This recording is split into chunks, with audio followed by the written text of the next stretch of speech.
آج میں انشاءاللہ آپ سے بات کروں گی اس دعا کے بارے میں جو کبھی رد نہیں کی جاتی.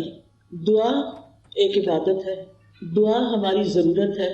دعا اللہ تعالیٰ سے اپنی دنیا کی زندگی اور آخرت کی زندگی کی ضروریات کے بارے میں التجا کرنا ہے، اس سے مانگنا ہے، اس سے سوال کرنا ہے، اس کے آگے گڑ گڑانا ہے، اس کے آگے اپنی عاجزی کا اظہار کرنا ہے اور اپنے مسائل کا حل تلاش کرنا ہے.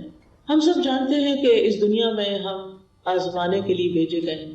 ہم سب پر آزمائشیں آتی ہیں، ہم سب کے امتحان ہوتے ہیں.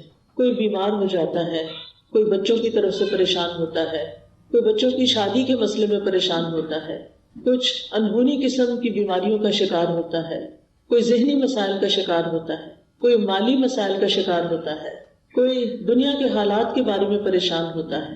اور یہ ہم سب ایکسپیرینس کر رہے ہیں. اور بعض اوقات تو مسائل کا ایک تانتا ہوتا ہے، ایک مسئلہ ختم نہیں ہوتا کہ ایک اور مسئلہ شروع ہو جاتا ہے، اور انسان اس دنیا میں ان پریشانیوں کی وجہ سے گھبرا اٹھتا ہے.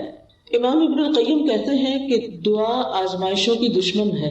یعنی ادھر آزمائش آئی تو اس کا مقابلہ دعا سے کیجیے.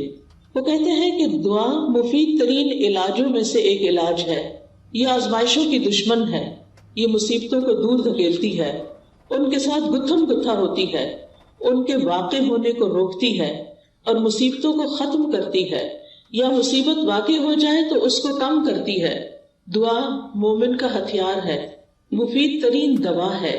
لہذا آج ہم بات کریں گے کہ ہم کس طرح دعا کریں کہ ہماری دعا قبول ہو اور ہم ان مسائل سے جو زندگی میں نبرد آزما ہیں، نبٹ رہے ہیں، ان کو ختم کرنے میں ہماری مدد کرے. تو بات یہ ہے کہ ہم سب جانتے ہیں کہ ہمیں اللہ تعالیٰ نے ہی پیدا کیا ہے اور اسی کی طرف ہمیں پلٹ کر جانا ہے، اور اسی کے ہاتھ میں ہر مشکل کا حل ہے. وہ ہر چیز پر قادر ہے، وہ سب سے بڑا ہے. اس کو دینے کے لیے، اسے کوئی مشکل حل کرنے کے لیے کسی سے پوچھنا نہیں پڑتا، کسی کی مدد لینی نہیں پڑتی. لہذا جب سب کچھ اسی کے اختیار میں ہے، لہو ملک السماوات والارض، آسمانوں اور زمین کی ملکیت، کنٹرول، سارے کا سارا اسی کے ہاتھ میں ہے. لہذا جب کوئی مشکل آئے تو ہمیں اسی کی طرف رجوع کرنا چاہیے. علماء نے عبادت کی جو قسم دعا سے متعلق بتائی ہے وہ دو طرح کی دعا ہوتی ہے، ایک دعا العبادہ اور ایک دعا المسئلہ.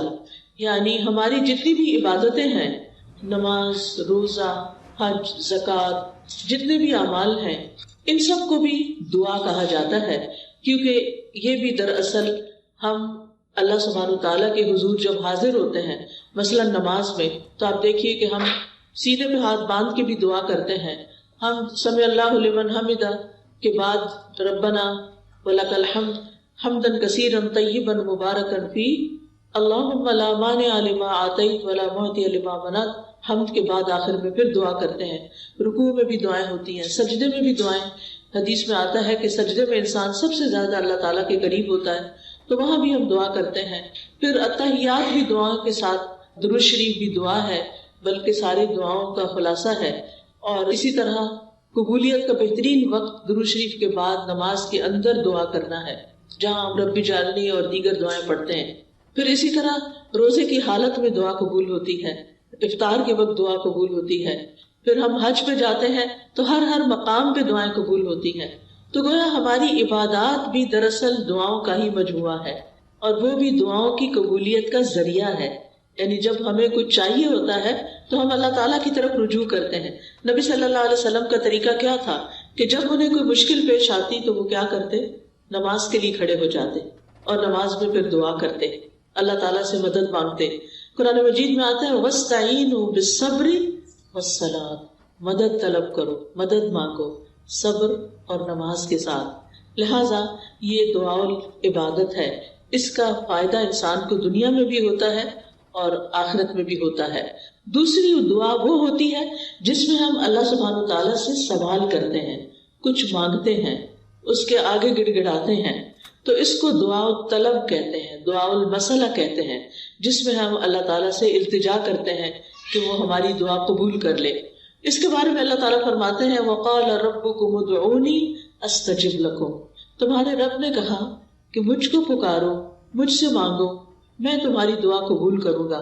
ایک اور جگہ پر آتا ہے سورۃ البقرہ میں وَإِذَا سَأَلَكَ عِبَادِي عَنِّي فَإِنِّي قَرِيبٌ أُجِيبُ دَعْوَةَ الدَّاعِ إِذَا دَعَانِ فَلْيَسْتَجِيبُوا لِي وَلْيُؤْمِنُوا بِي لَعَلَّهُمْ يَرْشُدُونَ. اور تمہارے رب نے فرمایا کہ مجھ سے دعا کرو میں تمہاری دعا قبول کروں گا، اور جب میرے بندے آپ سے میرے بارے میں سوال کریں تو بے شک میں قریب ہی ہوں، میں پکارنے والے کی پکار کا جواب دیتا ہوں جب بھی وہ مجھے پکارتا ہے. تو گویا اللہ سبحانہ تعالیٰ بندے کے بہت قریب ہے. فَإِنِّي قریب ایک اور جگہ پر آتا ہے ان ربی قریب مجیب کہ بے شک میرا رب قریب بھی ہے اور دعا قبول کرنے والا بھی ہے. لیکن دعا کی قبولیت کے لیے کیا کرنا چاہیے؟ فَلْيَسْتَجِيبُوا لِي وَلْيُؤْمِنُوا بِي لَعَلَّهُمْ يَرْشُدُونَ. ان کو چاہیے کہ وہ میری بات بھی قبول کریں، یعنی اگر وہ یہ چاہتے ہیں کہ ان کی دعا قبول ہو، ان کی بات قبول ہو، تو پھر وہ کیا کریں؟ وہ میری بات قبول کریں، میرے احکامات کو بھی قبول کریں. تو گویا اللہ تعالیٰ کی اطاعت بہت بڑا ذریعہ ہے دعاؤں کی قبولیت کا. اور پھر اسی طرح وَلْيُؤْمِنُوا بِي مجھ پر اعتماد کریں، ایمان رکھیں، یعنی دعا کرتے رہیں جب اس کی قبولیت کا وقت ہوگا، جب وہ واقعی قبول ہونی چاہیے اس وقت وہ دعا قبول ہو جائے گی. اس لیے مایوس نہ ہو، اعتماد رکھیں، ایمان رکھیں، یقین رکھیں. لعلہم یرشدون تاکہ وہ بھلائی پائیں، ہدایت پائیں. کیونکہ رشد جو ہوتی ہے، رشد اس میں ہدایت بھی ہوتی ہے اور بھلائی کے معنوں میں ہوتی ہے. یعنی انسان کی عقل کی دو قسمیں ہوتی ہیں.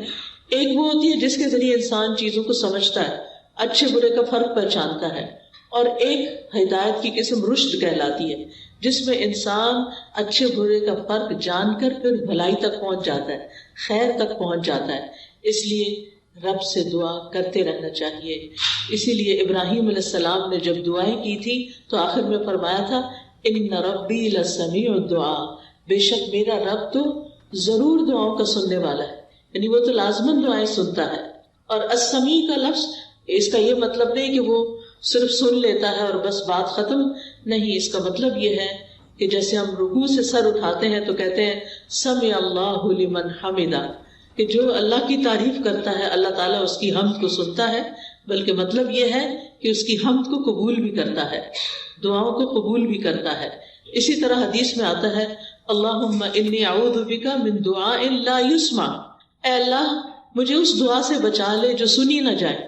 تو یہاں سننا قبول کرنے کے معنوں میں کہ ایسی دعا نہ ہو کہ جو تیرے ہاں قبولیت نہ پائے، لیکن دعا مانگنے کا طریقہ بھی درست ہونا چاہیے تاکہ دعا قبول ہو جائے.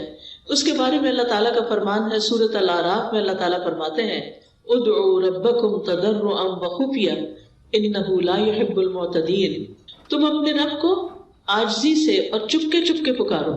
یعنی دعا مانگتے ہوئے انسان کے اندر عاجزی ہونی چاہیے، خشوع ہونا چاہیے، انسان کو ہمبل ہونا چاہیے، اپنے آپ کو رب کے سامنے محتاج ظاہر کرنا چاہیے.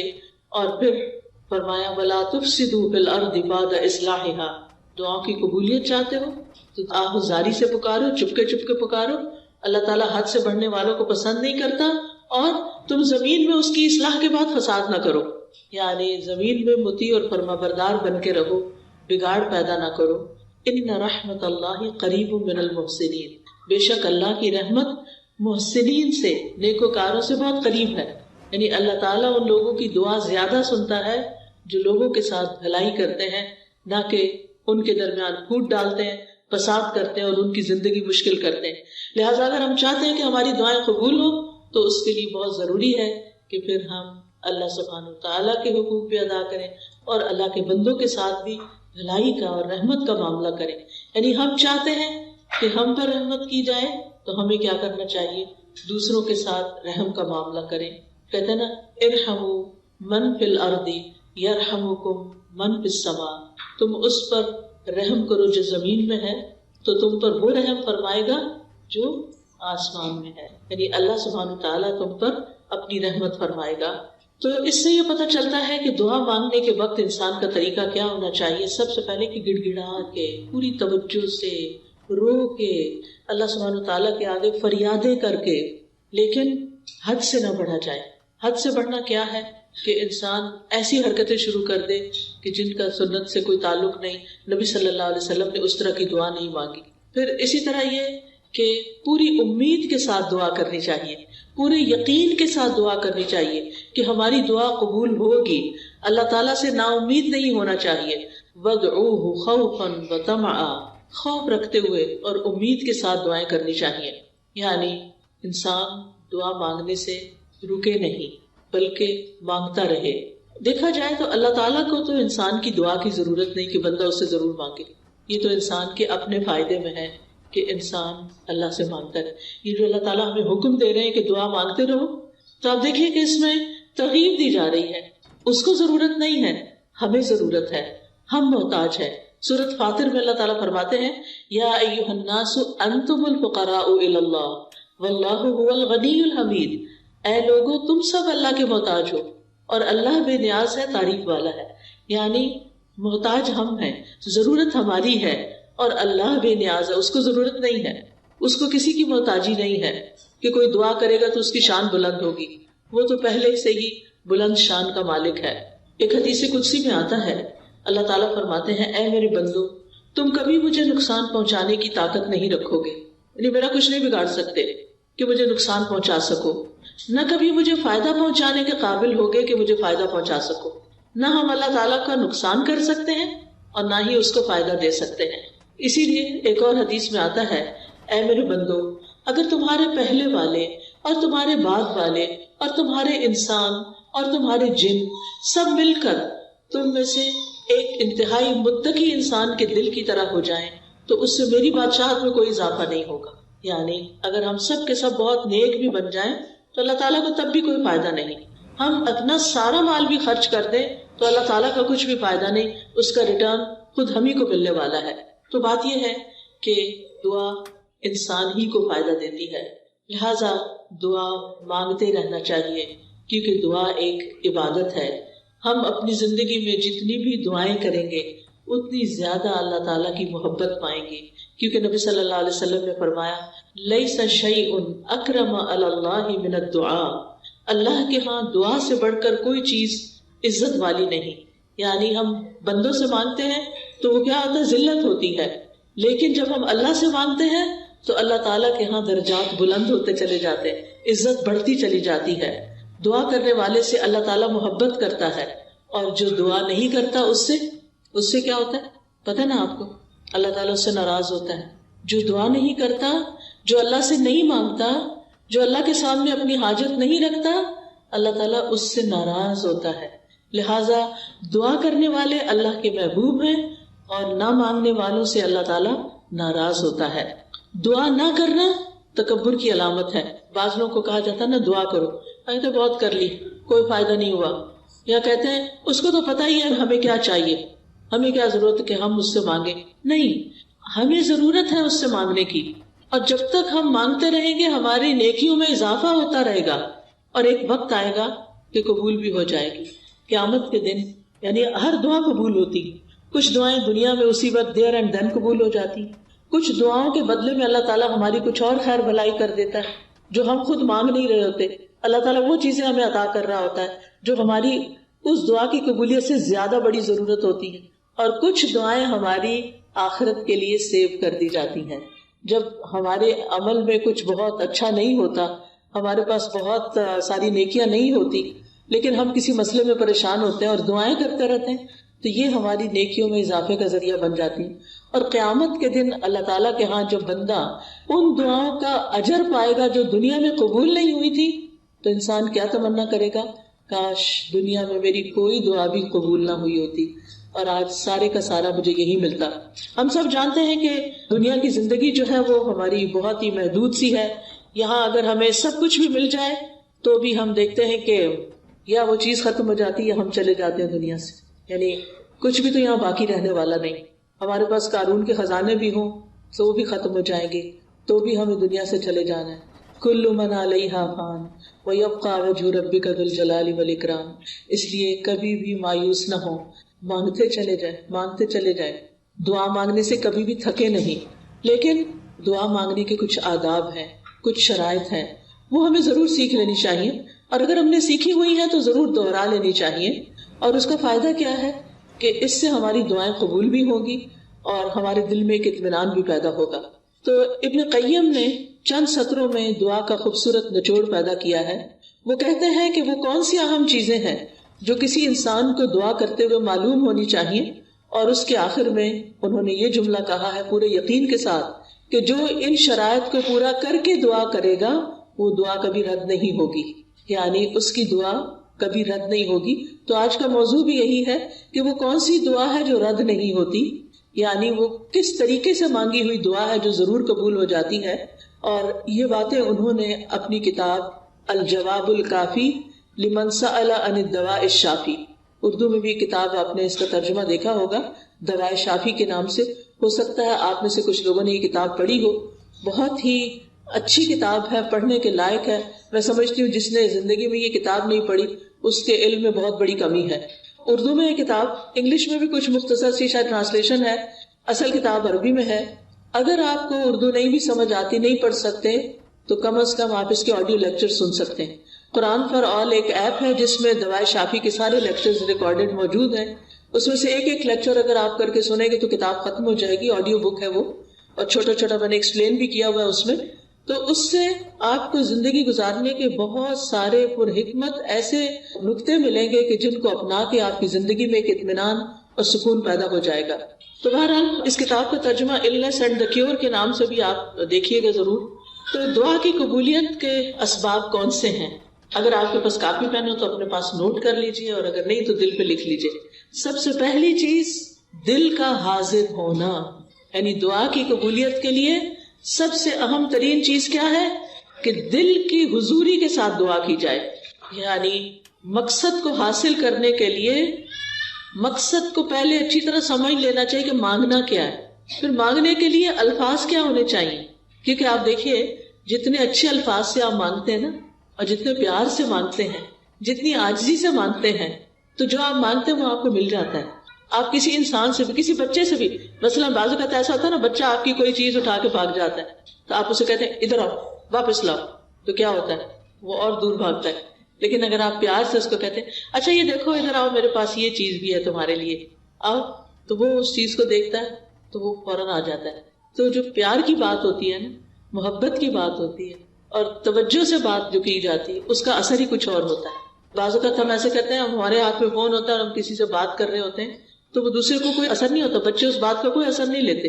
تو توجہ، دل کی حضوری، اچھے الفاظ، اور غفلت سے باہر آ کے اچھے سے مانگنا.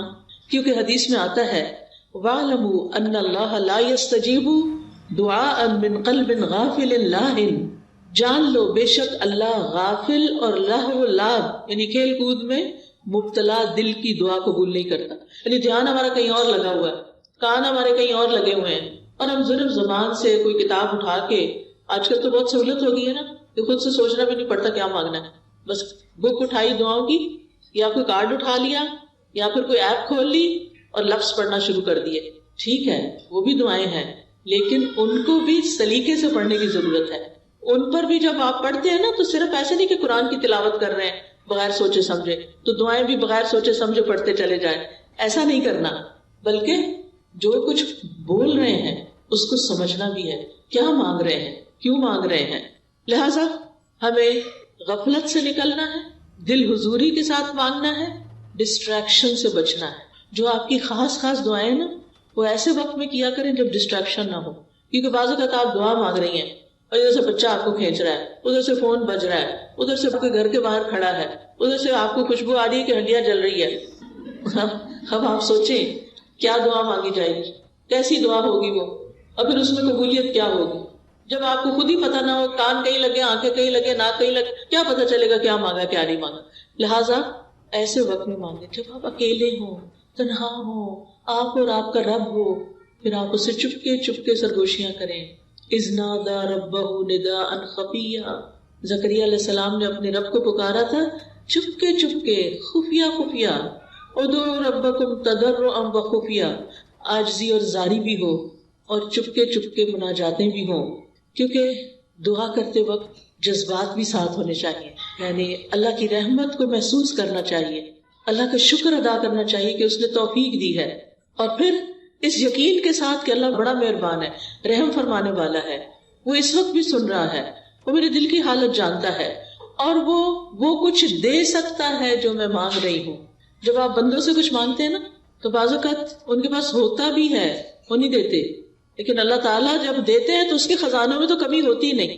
بندوں کو تو یہ خوف ہوتا ہے نا، ہم نے دے دیا تو ہمارا کیا بنے گا، ہر دفعہ ایسے ہی ہوتا ہے نا، کوئی ہم سے کچھ مانگ لے تو پہلے ہم سوچتے ہیں ہمارا کام چلے گا دینے کے بعد، بس اتنا ہی دیتے ہیں جتنا ہم بس دینا چاہتے ہیں، اس سے آگے نہیں۔ اللہ سبحانہ وتعالیٰ کے خزانے بھرے ہوئے ہیں، جب سے زمین و آسمان بنا ہے وہ خرچ کیے چلے جا رہا ہے، لیکن اس کے خزانوں میں قطرے برابر بھی کمی نہیں ہوئی، قطرے برابر بھی کمی نہیں ہوئی۔ اس کو کیا فرق پڑتا ہے؟ اور جب ہم یہ جانتے ہیں کہ زمین و آسمان کی ہر چیز اس کے کنٹرول میں ہے، وہ بادشاہ ہے، وہ مالک ہے، اور وہ دینے پہ پوری طرح قادر ہے، تو پھر ہم اس امید کے ساتھ مانگیں۔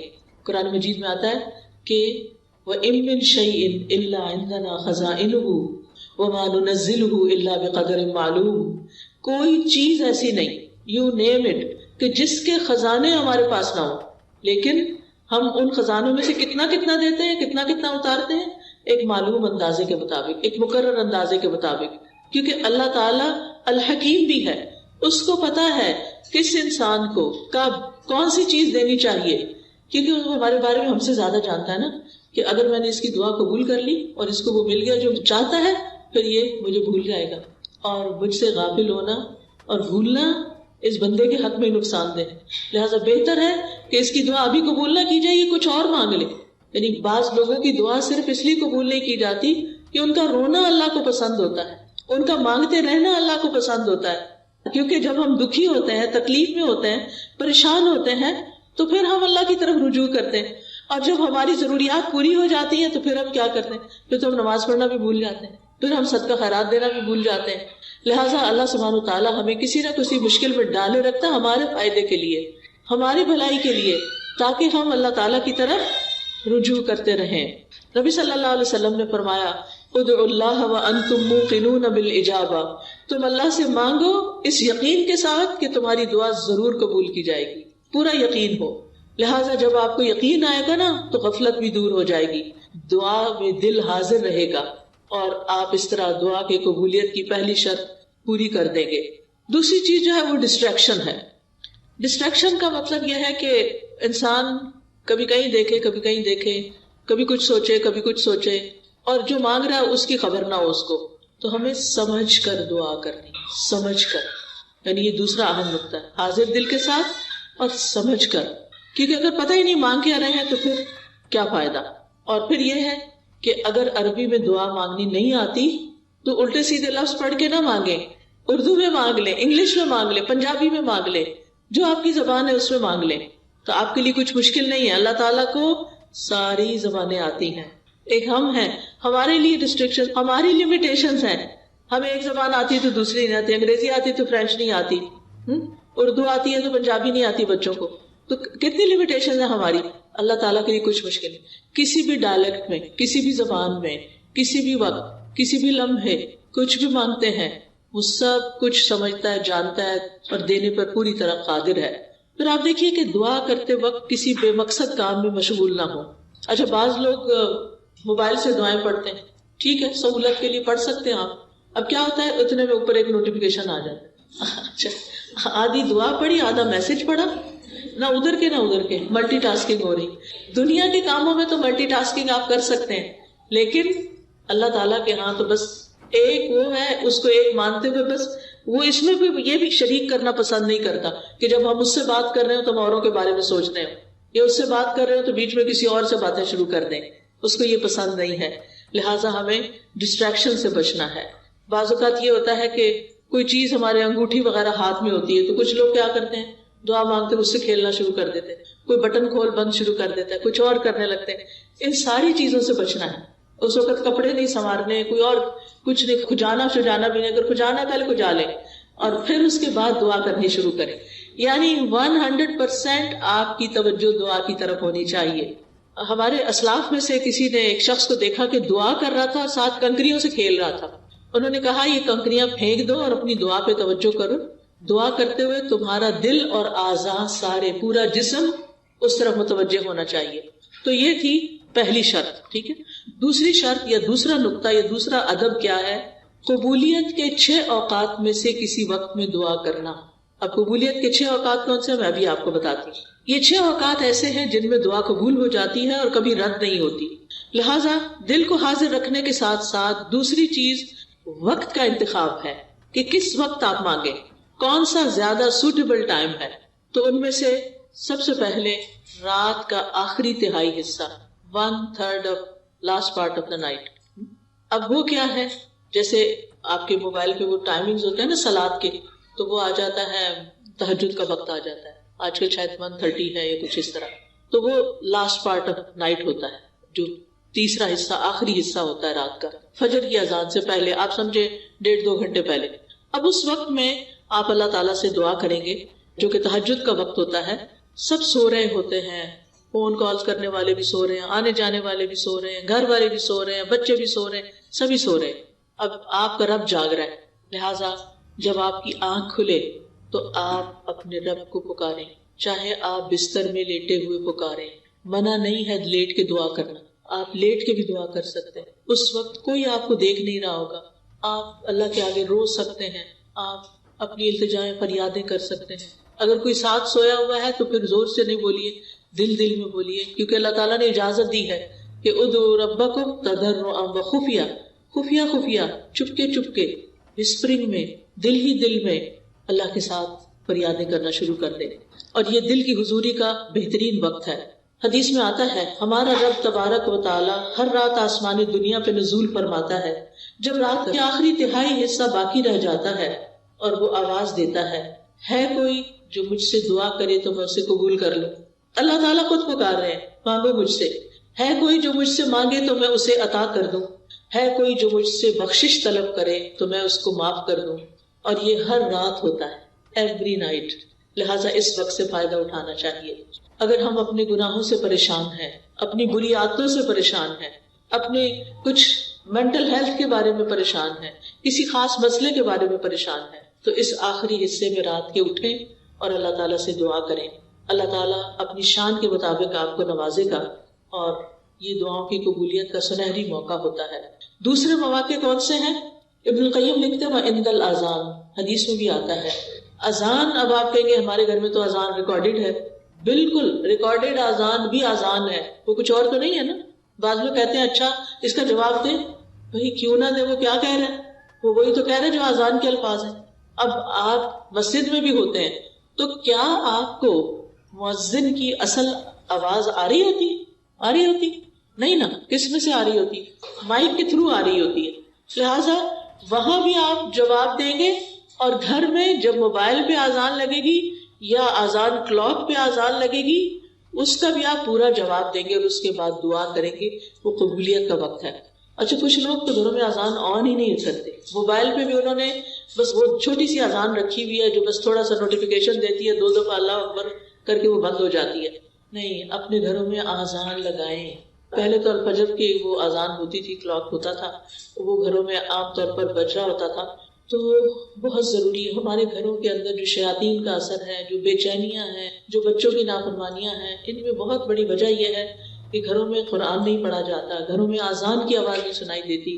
ہم ایسی جگہوں پر رہتے ہیں کہ جہاں پر اذان نہیں آتی، لہٰذا بہت ضروری ہے کہ آپ ہر طرح کی شر سے بچنے کے لیے گھر میں اذان بلند آواز سے لگائیں، کہ ہر نماز کے وقت پر اذان لگ جائے، اور اس کا جواب دیں گے آپ۔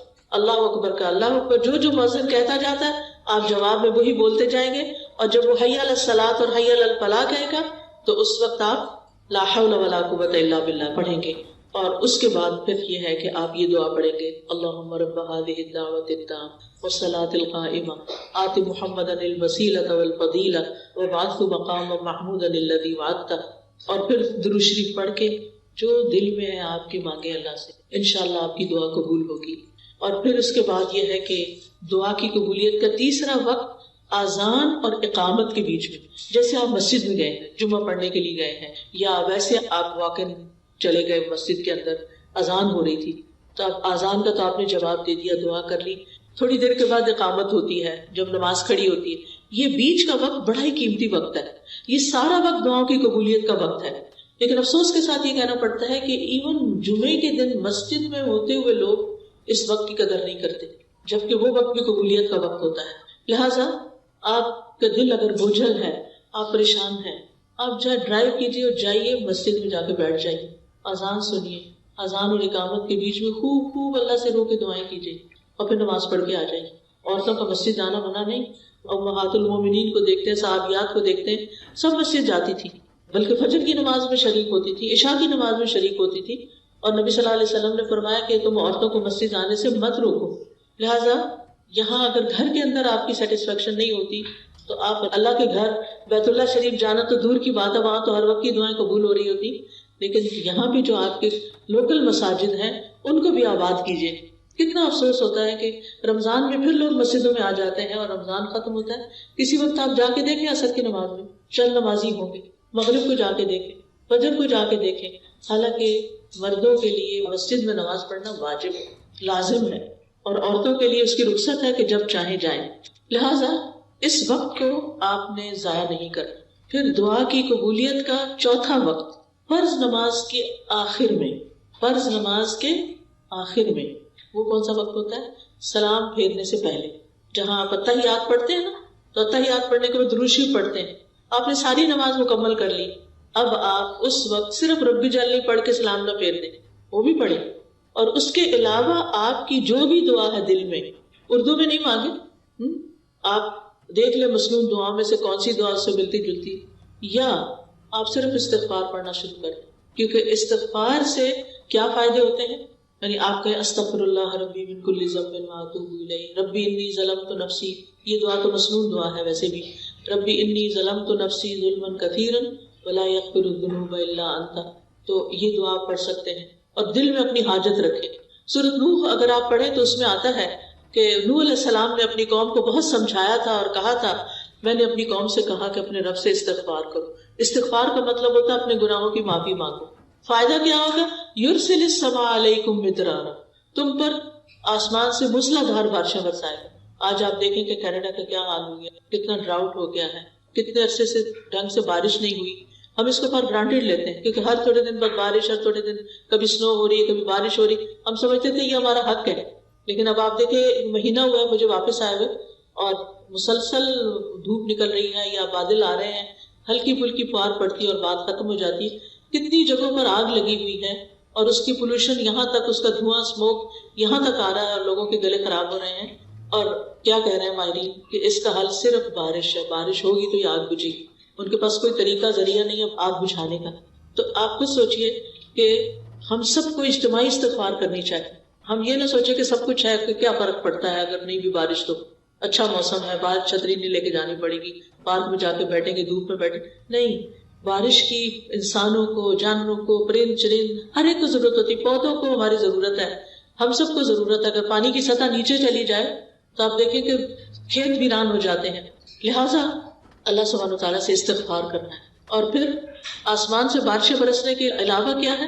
تمہارے لیے مال اور اولاد ہوگی، یعنی تمہیں مال بھی ملے گا.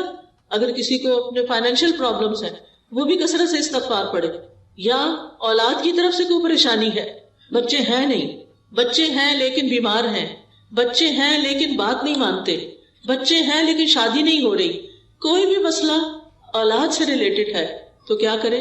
استغفار کی کثرت کر دے، اپنے گناہوں کی معافی مانگتے چلے جائیں. اور وَيَجْعَلْ لَكُمْ أَنْهَارًا، تمہارے لیے نہریں جاری کر دے گا اللہ تعالیٰ، باغات ہوں گے، نہریں ہوں گی. تو جب فرض نماز ختم کریں تو اس سے پہلے کم از کم ایک دفعہ استغفار ضرور پڑھ لیں. اللہم اغفر لی ذنبی کلہ دقہ وجلہ اولہ وآخرہ سرہ وعلانیتہ.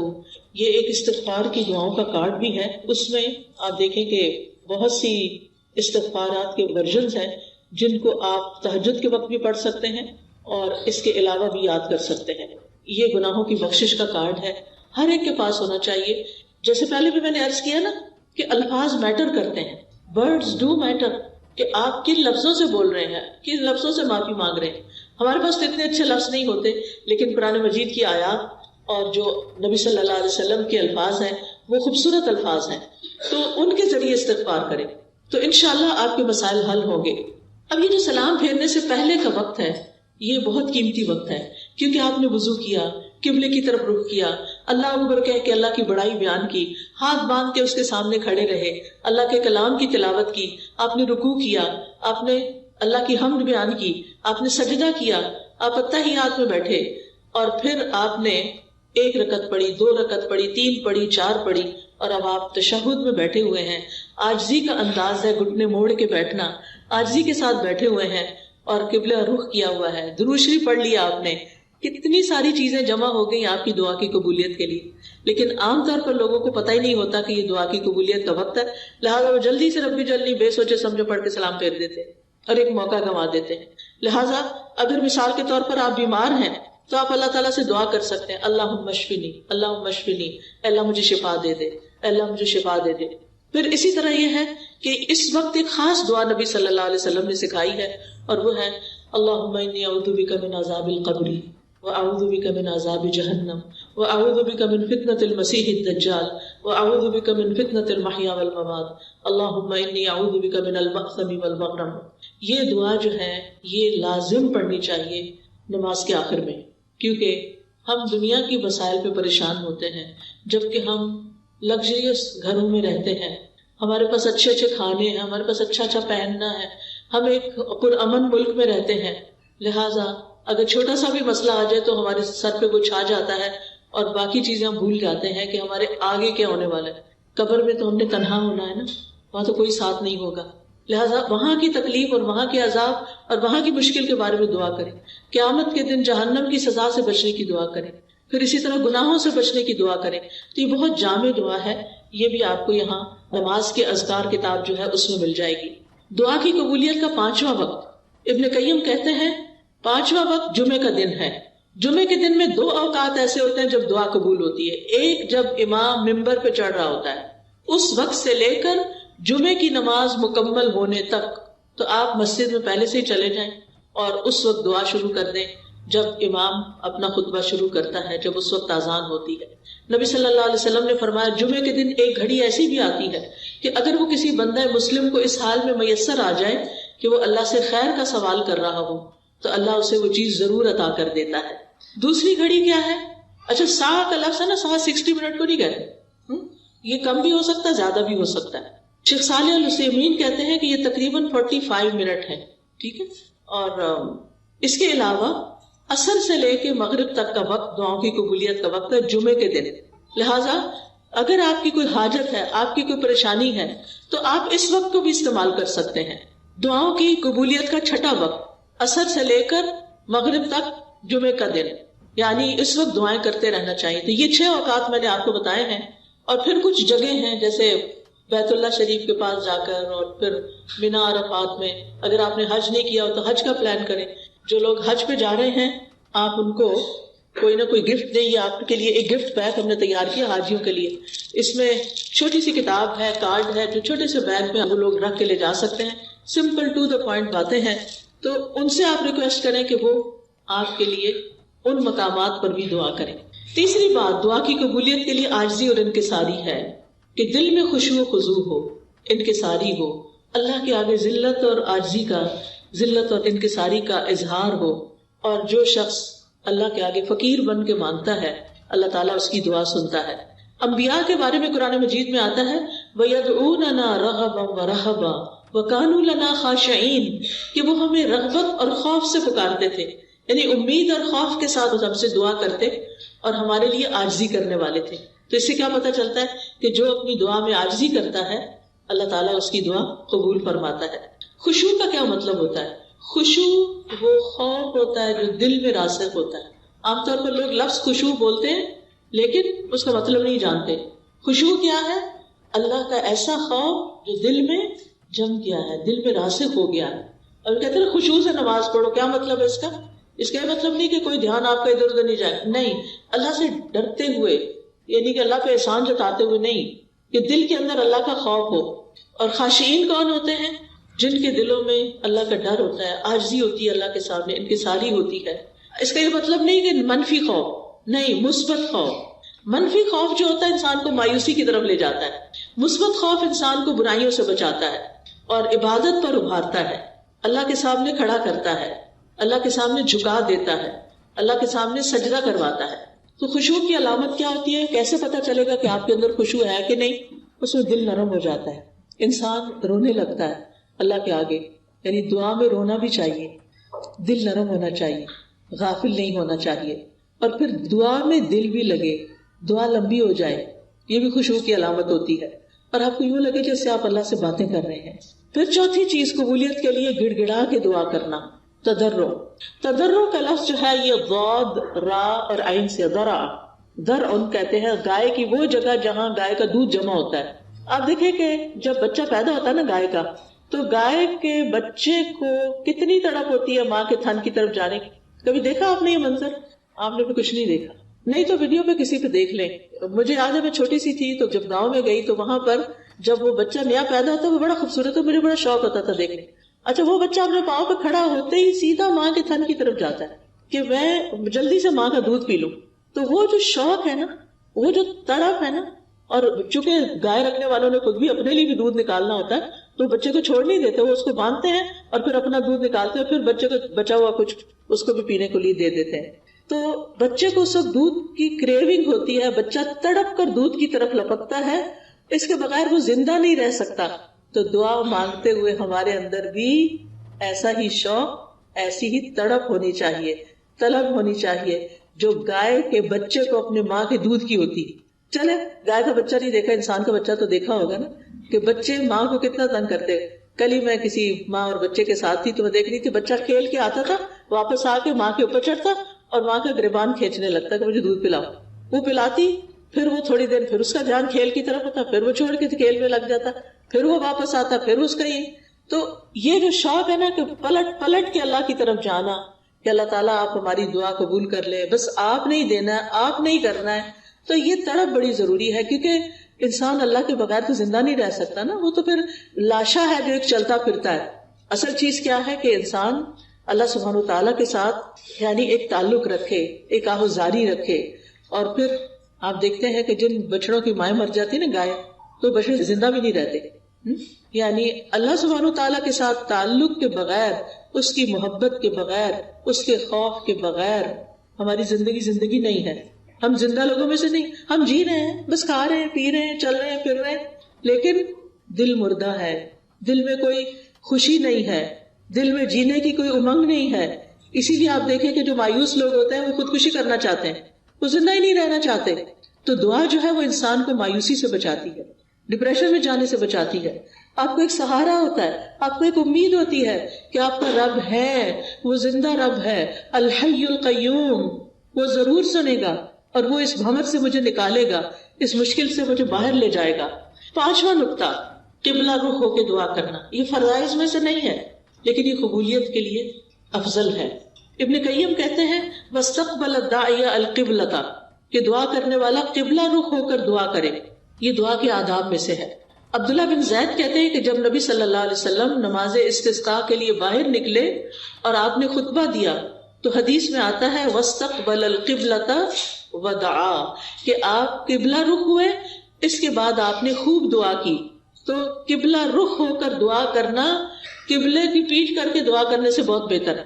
اور خاص دعائیں جو آپ نے کرنی ہوتی ہیں اور جن کے بارے میں آپ چاہتے ہیں کہ وہ قبول ہو ہی جائیں، تو اس کے لیے ضروری ہے کہ آپ پھر قبلہ رخ ہو جائیں. 6واں نقطہ، طہارت کا خیال رکھنا. ابن قیم کہتے ہیں وَقَانَ عَلَى الطَّهَارَةِ، کہ دعا کی قبولیت اور اس کے رد نہ ہونے کی 6ٹھی اہم بات یہ ہے کہ انسان باوضو ہو.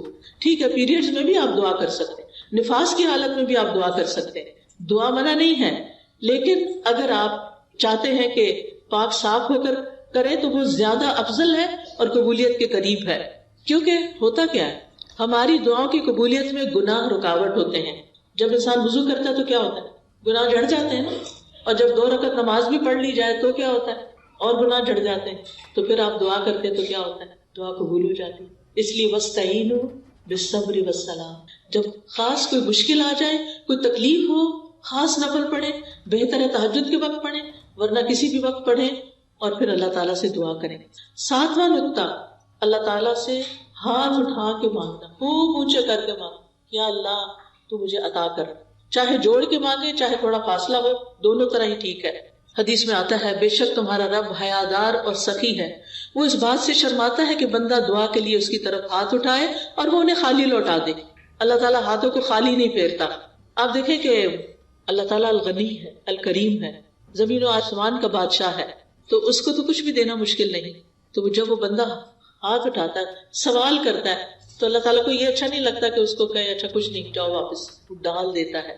اب یہ ہے کہ آپ اپنے آپ کے بارے میں ذرا سوچیں کہ جب کوئی آپ کے سامنے سوال رکھتا ہے، ہاتھ پھیلاتا ہے، آپ کسی مال میں گئے ہیں وہاں یا کسی ایسی جگہ پر، وہ سڑکوں کے کنارے کھڑے ہوتے ہیں نا یہاں بھی لوگ، تو دیکھ کے دل بڑا برا ہوتا ہے کہ ہائے کچھ دیا نہیں، پتہ نہیں کتنے ضرورت مند ہوں گے۔ تو ہم انسان ہوتے ہوئے ہمارے دلوں میں ایک رحم آ جاتا ہے مانگنے والے کے حق میں۔ تو اللہ سبحانہ وتعالیٰ وہ کیسے نہیں اپنے بندے پہ رحم کرے گا جو کہ بہت سی ماؤں سے بھی بڑھ کے پیار کرنے والا ہے۔ دعائے استسقاء میں تو آپ صلی اللہ علیہ وسلم نے اتنے اونچے ہاتھ کھڑے کیے تھے کہ آپ کے بغلوں کی سفیدی نظر آنے لگ گئی، یعنی اپنے سر سے بھی اونچے کر لیے تھے اپنے ہاتھ۔ کچھ لوگ ایسے ہی بس رکھ کے بیٹھ جاتے ہیں، کچھ لوگ ہاتھ پہ ہاتھ رکھ لیتے ہیں، ایسے بھی نہیں کرنا چاہیے، کھول کے ہاتھ، چاہے بیچ میں فاصلہ رکھے یا نہ رکھے۔ اور خاص طور پہ شدید حاجت کے وقت آپ بلند آواز سے پکاریں، چیخ چیخ کے نہیں پکارے، بلند آواز سے پکاریں، تنہائی میں رو کے پکاریں، ہاتھ اونچے کر لیں کہ بس اللہ تعالیٰ آپ نے یہ کام ضرور کرنا ہے، آپ نے یہ مشکل آسان کرنی ہے، آپ کر سکتے ہیں، آپ کے لیے کچھ بھی مشکل نہیں، آپ کے لیے کوئی رکاوٹ نہیں، یعنی واسطے دے دے کے۔ ہاں کچھ مواقع ایسے ہیں جن میں ہاتھ نہیں اٹھائے جاتے، جیسے خطیب اگر جمعہ کا خطبہ دے رہا ہے اور اس وقت آپ دل دل میں اللہ کو پکار رہے ہیں، تو اب وہ خطبہ دے رہا ہے اور آپ ہاتھ اٹھا رہے ہیں، اس وقت منع ہے۔ اسی طرح طواف کے دوران دعائیں قبول ہوتی ہیں لیکن آپ ہاتھ نہیں اٹھاتے، چلتے جاتے ہیں سیدھے۔ اسی طرح سعی کے دوران بھی دعائیں قبول ہوتی ہیں تو آپ ہاتھ نہیں اٹھاتے، اور سنت سے ثابت بھی نہیں ہے۔ 8واں نقطہ یہ ہے کہ آپ اللہ کی حمد و ثنا سے دعا کی ابتدا کریں، یعنی پہلے اللہ تعالیٰ کی حمد کریں۔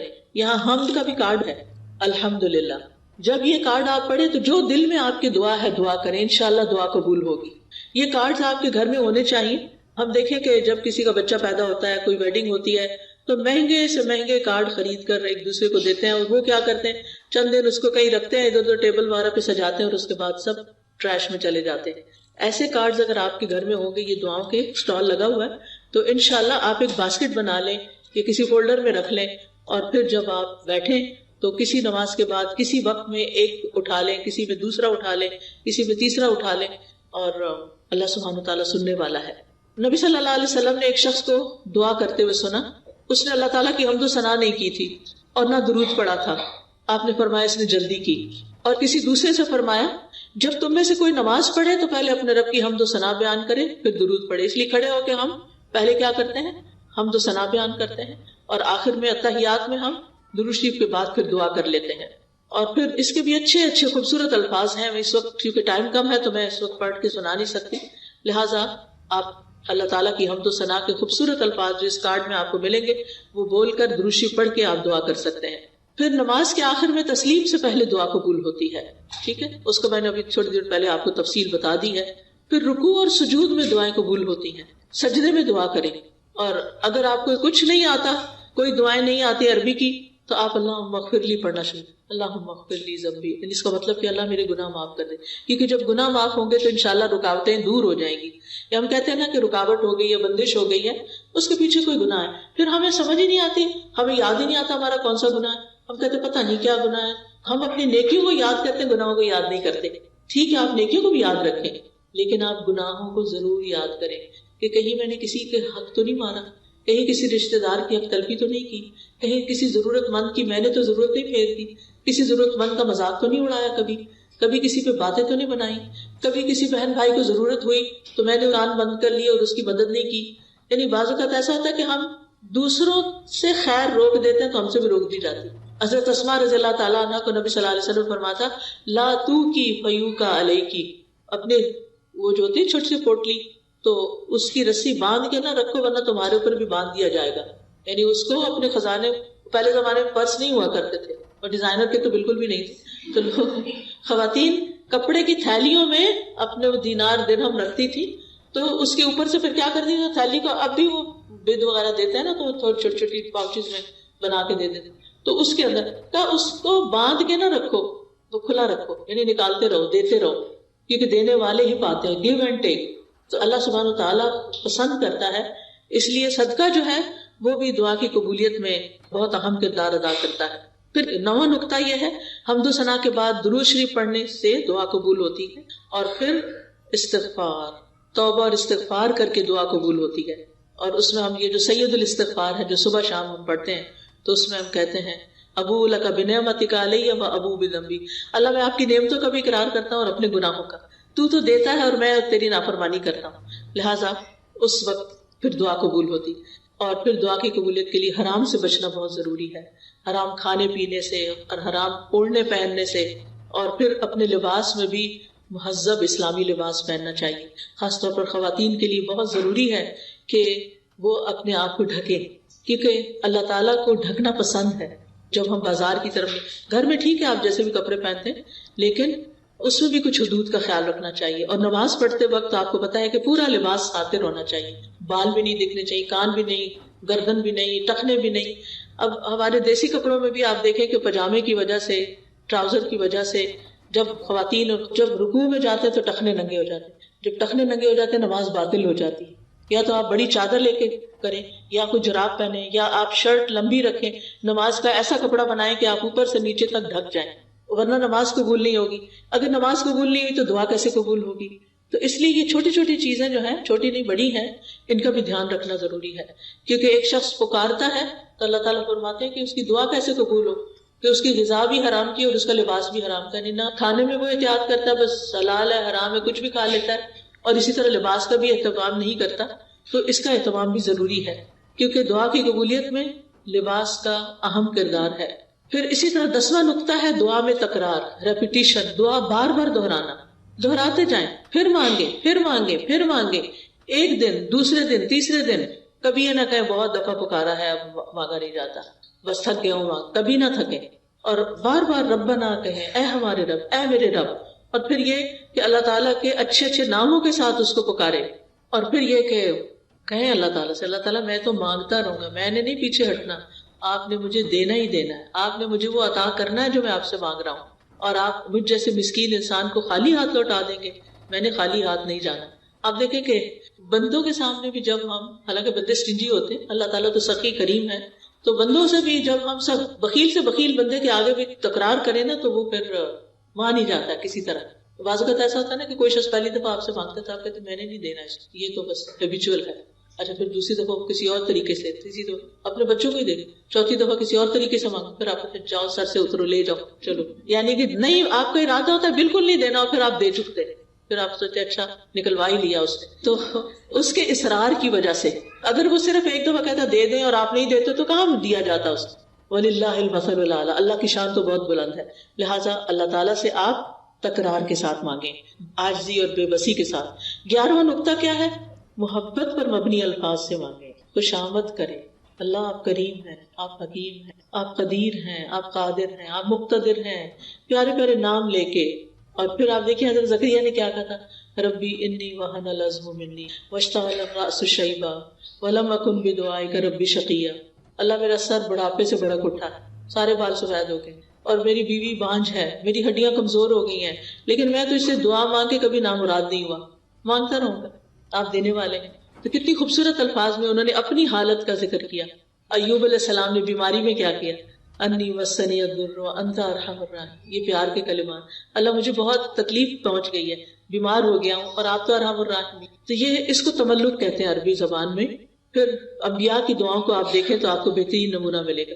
تو جب آپ یہ سوچیں گے کہ آپ کیا مانگنا ہے، کیوں مانگنا ہے، مقصد کیا ہے، اور عاجزی اور زاری سے مانگنا ہے، بہترین الفاظ میں اپنے آپ کو ایکسپریس کرنا ہے. چاہے اللہ آپ کے دل کی باتیں جانتا ہے، اللہ تعالیٰ یہ دیکھنا چاہتا ہے آپ زبان سے کیا نکالتے ہیں، آپ کن الفاظ میں مانگتے ہیں. حضرت مریم کی والدہ نے کن الفاظ سے دعا مانگی تھی کہ رب میں نے آپ کی نظر کر دیا، جو بھی میرے پیٹ میں ہے کہ آزاد ہوگا آپ مجھ سے قبول کر لیں، انک انت السمیع العلیم، کیونکہ آپ تو دعائیں قبول کرنے والے ہیں، آپ تو جاننے والے ہیں. پھر اسی طرح 12واں نقطہ یہ ہے کہ امید اور خوف کے ساتھ مانگنا. وَيَدْعُونَنَا رَغَبًا وَرَهَبًا وَكَانُوا لَنَا خَاشِعِينَ. انبیاء ایسے ہی پکارتے تھے کہ دل میں ڈر بھی ہو اللہ کا کہ کہیں دعا رد نہ ہو جائے، کوئی میرے سے غلطی ایسی نہ ہو کہ میری دعا قبول نہ ہو، اور اس کے ساتھ امید بھی رکھے کہ نہیں اللہ تو سنتا ہے، وہ قبول کرے گا۔ 13واں نقطہ، اللہ سے اس کے ناموں، صفات اور وحدانیت کے ساتھ دعا کرنا، اللہ کی توحید بیان کر کے دعا کرنا۔ قرآن مجید میں آتا وَلِلَّهِ الْأَسْمَاءُ الْحُسْنَى فَادْعُوهُ بِهَا، اللہ کے اچھے اچھے نام ہیں، ان ناموں کے ساتھ اس کو پکارو۔ لہٰذا اللہ کے تمام نام پرفیکٹ اور ایکسیلنٹ ہیں، لہٰذا اللہ کے نام کیسے؟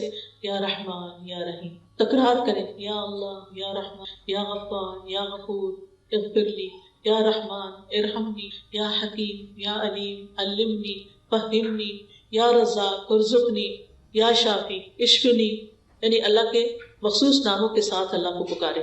ایک شخص کو نبی صلی اللہ علیہ وسلم نے سنا کہ وہ دعا کر رہا ہے، اور وہ دعا کی تھی اللہم انی اسألک انی اشہد انک انت اللہ لا الہ الا انت الاحد الصمد الذی لم یلد ولم یولد ولم یکن لہ کفوا احد۔ تو آپ نے فرمایا اس نے اللہ تعالیٰ سے ان ناموں کے ساتھ سوال کیا ہے کہ جب اس سے سوال کیا جائے تو اللہ تعالیٰ عطا فرماتا ہے، جب مانگا جائے تو دعا قبول ہوتی ہے، لہٰذا اللہ تعالیٰ کے ناموں کے ساتھ دعا کریں، اور یہ دعا خاص طور پر۔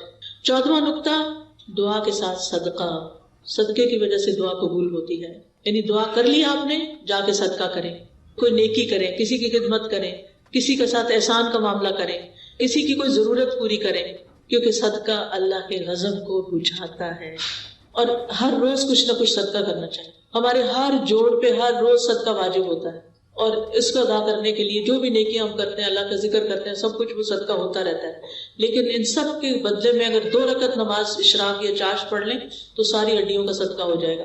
تو صدقہ رب کے غضب کو بجھاتا ہے، بری موت سے بچاتا ہے، یعنی جب اللہ تعالیٰ کی ناراضگی دور ہوگی تو کیا ہوگا؟ دعا قبول ہوگی۔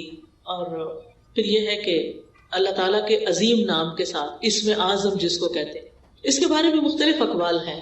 اللہ کا نام جو ذاتی نام ہے نا، یا اللہ اللہ، یہ سب سے بڑا نام، باقی سب اللہ تعالیٰ کی صفات ہے، لہٰذا یا اللہ یا رحمان یا رحیم یہ اس طرح بھی پکار سکتے ہیں۔ یا حی یا قیوم برحمتک استغیث، نبی صلی اللہ علیہ وسلم نے کس طرح دعائیں کی تھی بدر کے مقام پر۔ تو چونکہ ہمارا وقت ختم ہونے لگا، لہٰذا تھوڑی سی دعا کر لیتے ہیں، اور اس کے ساتھ ہی آپ سے اجازت چاہوں گی۔ سبحان اللہ والحمد للہ ولا الہ الا اللہ واللہ اکبر ولا حول ولا قوة الا باللہ العلی العظیم۔ اللہم صل علی محمد وعلی آل محمد کما صلیت علی ابراہیم وعلی آل ابراہیم انک حمید، اللہم بارک علی محمد وعلی آل محمد کما بارکت علی ابراہیم وعلی آل ابراہیم انک حمید۔ اللہم نسألک یا اللہ بأن لك الحمد لا إله إلا أنت المنان بديع السماوات والأرض يا ذا الجلال والإكرام يا حي يا قيوم أن تغفر لنا ذنوبنا وترحمنا وأن تجيرنا من عذاب النار۔ یا رب العالمین، ہمیں بخش، ہم پہ رحم فرما، ہمیں آگ کے عذاب سے بچا لے، وأن ترزقنا إخلاصا في القول والعمل وَأَن تُدْخِلَنَا الْجَنَّةَ وَتُبَاعِدَنَا۔ اللہ ہمیں اپنی باتوں میں، اپنے عمل میں اخلاص عطا فرما، اور ہمیں جنت میں داخل کر دے اور آگ سے بہت دور رکھ۔ اللہم عاقب رقابنا من النار، اللہ ہماری گردنوں کو آگ سے آزاد کر دے، ہمارے والدین، ہمارے بچوں، ہماری مائیں، ہمارے رشتہ دار، ہمارے دوست، اور جن سے ہم محبت کرتے ہیں، اللہ ان سب کو آگ سے بچا لے۔ اللہم اغفر لنا ذنوبنا، اللہ ہمارے گناہوں کو معاف کر دے۔ اللہ جتنی بہنیں آئی ہیں، ان کے دلوں میں جو دعائیں ہیں، حاجتیں ہیں، اللہ ان کو پورا کر دے، اللہ ان کی ضروریات پوری کر دے۔ سب لوگ اپنی اپنی ضرورت کے بارے میں سوچیں، یا اللہ تو سب بہنوں کی دعا قبول فرما، اللہ جو مالی مشکلات میں ان کی دعائیں قبول فرما، جو بیمار ہیں ان کی بیماری دور فرما، جو بچوں کے رشتوں کے لیے پریشان ہیں ان کی پریشانی دور فرما، جو دلوں کی بے چینی اور روحانی امراض کا شکار ہیں ان کی بیماری دور فرما۔ اللہ ہمارے گھروں میں خیر و برکت نازل فرما، ہمارے بچوں کو اپنے دین کے لیے چن لے، ہمارے لیے صدقہ جاریہ بنا دے، یا اللہ ہمیں اپنا پسندیدہ بندہ بنا لے۔ اللہم وفقنا لما تحب و ترضی، یا اللہ جن بہنوں نے مل کے اس پروگرام کا انعقاد کیا ہے، اس کے لیے اپنا مال، وقت، جان، ہر چیز لگائی ہے، اللہ انہیں اس کی بہترین جزائے خیر عطا فرما، اور انہیں اس کا صلہ کئی گنا بڑھا کے لوٹا۔ یا اللہ جتنی بہنیں آئی ہیں اپنے کام کاج چھوڑ کے آئی ہیں، اپنا گھر، اپنا وقت، اپنا آرام اللہ تعالیٰ سب کا آنا قبول فرما اور آج کی اس محفل میں ان کی ساری دعائیں قبول فرما لے. اللہم اغفر لنا ذنوبنا، اللہم انا نستغفرک لما لا نعلم ونعوذ بک من شر ما نعلم یا رب العالمین. ربنا تقبل منا انک انت السمیع العلیم وتب علینا انک انت التواب الرحیم. سبحان ربک رب العزت عما یصفون وسلام علی المرسلین والحمد للہ رب العالمین.